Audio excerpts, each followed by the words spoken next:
레스터가 승점은 1점씩 나눠 가졌지만 레스터 선수단은 웃고 있었고 토트넘은 아쉬운 표정으로 경기장을 빠져나갔습니다. 전반전 토트넘은 위너 손흥민이 좌측에서 플레이메이킹을 펼치며 경기를 풀어갔고 메디슨은 프리시즌과 달리 전후방 전부에서 준수한 움직임으로 빌드업의 핵심 역할을 수행했습니다. 결과적으로 압도적인 점유를 기록하며 전반을 완전히 토트넘의 시간으로 만들었지만 슈팅 숫자 대비 1득점에 그친 결과는 아쉬웠습니다. 지난 시즌 토트넘은 선취골에는 제법 성공했지만 후속골에 어려움을 겪은 경기마다 역습에서 한 방을 얻어맞고 경기가 마무리되는 케이스가 많았기 때문입니다. 누구나 예상할 수 있는 흐름이 후반전 그대로 펼쳐졌고 결국 바디의 동점골이 터졌습니다. 사실 오늘 경기가 있기 이전에 많은 전문가들은 토트넘의 우세를 던졌지만 개인적으로 쉽지 않은 경기가 될 것으로 예상한 이유는 레스터가 가진 컬러 때문입니다. 흔히 맨시티의 강한 선수로 손흥민, 클럽으로 토트넘을 떠올리는 한국 팬들이 많지만 또 하나의 복병이 있습니다. 바로 레스터 시티이고 선수는 바디입니다. 전 세계를 통틀어 맨시티의 뒷공간을 가장 순도 깊게 허문 선수들은 손흥민과 바디 두 선수였고 맨시티는 공격 축구로 맞붙는 팀들에게 극강의 모습을 보였지만 잠궜다가 한 방의 역습을 노리는 토트넘과 레스터에게 약점을 노출하곤 했습니다. 공교롭게도 포스텍 감독 부임 이후 토트넘은 극단적인 점유를 펼치며 유사 펩 축구를 구사하기 시작했고 맨시티보다 모든 면에서 준비 단계인 토트넘에게 레스터는 상성이란 측면에선 최악의 클럽이었습니다. 지난 시즌 레스터가 챔피언십에 있었기에 포스텍 토트넘과는 첫 대결이었고 우려했던 대로 레스터는 공격권을 아예 토트넘에게 환납하고 오로지 역습만을 노리는 경기를 펼쳤습니다. 역습 순간 PL에서 가장 날카로웠던 남자 바디는 프리시즌 불참으로 예전 모습은 아니었지만 단 한 번의 찬스는 놓치지 않았습니다. 90분 내내 공격만 하다가 손흥민의 역습 한 방에 실점하던 펩과 맨시티 팬들의 심정을 토트넘 사람들이 100% 공감할 수 있던 아이러니한 장면이었습니다. 상대를 알고 적합한 전술을 구사한 레스터와 상대의 장점을 역시 알면서도 맞춤 전술은 없었던 토트넘 감독들의 게임 플랜은 결과적으로 레스터가 앞섰습니다. 이유는 지난 시즌 챔피언십에서 극강의 모습을 보였던 레스터는 오늘만큼 상대에게 소유권을 넘겨주지 않았기 때문입니다. 공격 빈도가 높았고 라인 또한 상대 골문에 더욱 가까웠으며 파이널 서드에서 수차례 싸움을 걸었던 챔피언십의 1팀이었습니다. 하지만 상대가 한 수위의 토트넘으로 바뀌자마자 아예 다른 축구, 지난해가 아니라 지지난해의 축구를 구사하며 승점 1점 획득에 성공했습니다. 레스터의 감독이 누가 오든 바디를 활용해야 한다는 특명은 변함없고 토트넘과 무의미한 허리 싸움은 포기하다시피 하고 할 수 있는 축구에 총력을 다했습니다. 게임 플랜에서 졌다는 또 다른 이유는 주말에 열린 아스널 경기 때문입니다. 황희찬의 울버햄튼을 상대로 아르테타 아스널은 오늘 토트넘과 상당히 유사한 전반을 보냈습니다. 70%가 넘는 점유를 기록했고 선취골에 성공했습니다.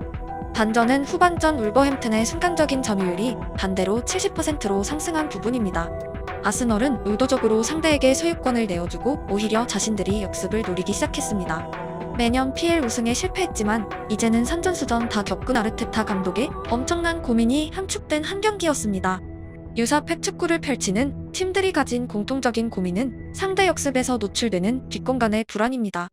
어떤 팀은 오직 다득점을 노리며 실점에는 신경 쓰지 않고 어떤 팀은 선취골 이후 중원에서 볼을 돌리며 시간을 끌기도 하고 이것저것 다 해본 아르테타는 울버햄튼을 상대로 일시적으로 볼점유를 아예 줘버리고 상대의 역습 자체를 원천 봉쇄하고 수비에만 집중했습니다. 애초에 아스널 정도의 포백 라인이 마음먹고 잠궈버리면 울버햄튼은 쉽게 득점하기 어렵고 오히려 자신들이 사카 등을 활용해 역습으로 상대 뒷공간을 노리는 흥미로운 시간이 이어졌습니다. 즉 아스널이 강약 중강약에 유연한 축구를 펼쳤다면 토트넘은 오늘 강강강강으로 몰아치다가 부러졌습니다. 그날의 아스널 경기가 생각났던 이유는 만약 토트넘이 아스널의 후반전 같은 축구를 펼쳤다면 역습 순간에 손흥민과 존슨이란 스피드스타가 있기 때문입니다. 토트넘이 마음먹고 일시적인 역습 축구를 구사한다면 현재 그들의 선수 명단은 결코 탑팀들에 부족하지 않은 날카로움이 충분합니다.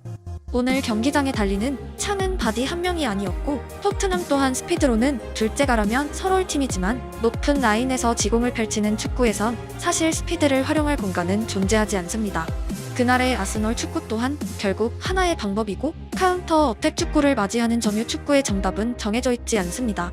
여러 가지 시도 혹은 상대팀에 따라 다른 게임 플랜이 필요하지만 아쉽게도 토트넘은 지난해와 오늘 경기까지 대부분의 순간 흡사한 경기를 펼치고 있습니다. 상대팀 입장에서 오늘의 토트넘은 어떨까란 의문조차 가지기 어려울 정도입니다. 연승을 달리다가 무승부를 기록하면 한 번 더 가자로 이어지겠지만 차라리 개막전에 토트넘이 안고 있는 고유한 약점이 그대로 드러났으므로 주말 경기에는 변화가 있길 기대합니다. 올 시즌은 포스테코글루 감독의 축구 인생을 위해서 중요한 도전입니다. 과거 모예스는 맨유에서 경질되고 PL의 약팀에서 감독 생활을 이어갔지만 포스텍 감독이 토트넘에서 실패한다면 사실상 그의 PL 경력은 종료입니다. 극단적인 점유 축구를 하는 스타일상 그는 최상위권 팀이 아니면 막기 어렵습니다. 예를 들어 스코틀랜드의 셀틱입니다. 벌리나 입스타운 스쿼드로 포스텍 축구는 불가능에 가깝고 PL에서 토트넘보다 더 상위팀 진출에 실패한다면 그의 다음 커리어는 잉글랜드밖에 침들이 됩니다. 결국 현 시점에 포스텍 감독이 첼시나 리버풀, 아스널의 감독이 되기엔 무리가 있고 PL 감독이란 타이틀을 유지하기 위해서 올 시즌은 그의 커리어에서 절실한 시간입니다.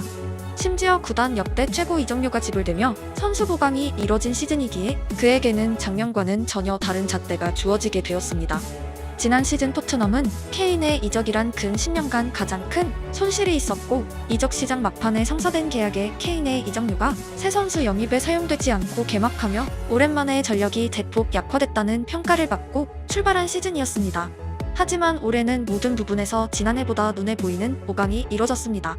대부분의 토트넘 현지 커뮤니티에서 작년 연패 무렵에도 포스텍의 경질을 주장하는 의견은 찾아보기 어려웠지만 올 시즌은 그도 보통의 감독들처럼 부진하면 경질론까지 발생할 수 있는 모든 조건이 갖춰져 있습니다.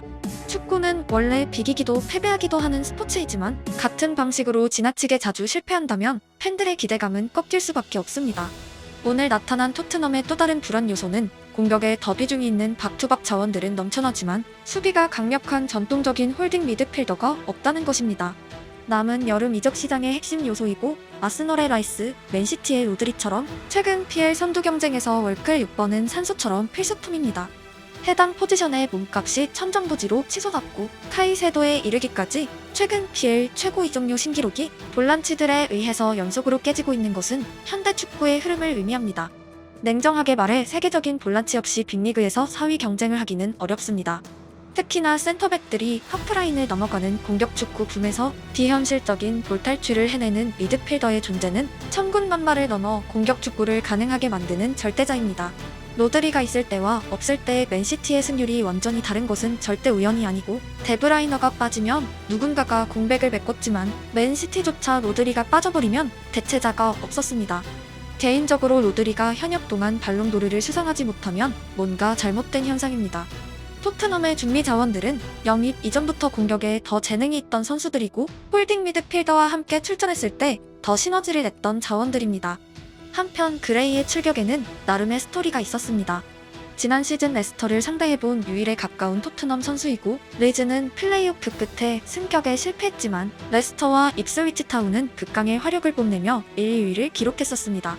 만약 리즈가 레스터를 밀어내고 승격에 성공했다면 그들은 중계권을 통해 자금난을 해소할 수 있었고 그레이는 토트넘 이적이 아니라 리즈 유니폼을 입고 PL 데뷔를 했을 평행 세계입니다.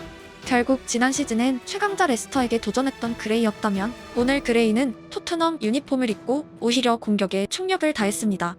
하지만 시간은 부족했고 리즈의 복수에도 실패했습니다. 한때 PL 최고의 라인 브레이커가 누구인가란 논쟁이 있었고 후보군엔 항상 손흥민과 바디가 포함되어 있었습니다. 손흥민 최대 장점인 스피드를 활용한 전방 침투가 봉쇄된 현재의 토트넘 경기는 과거의 손흥민 경기를 가장 좋아했던 팬들에겐 분명 답답할 수 있는 흐름입니다. 경기 중 공격 방향으로 스프린트하는 횟수가 거의 없는 손흥민은 분명 낯선 장면이기 때문입니다.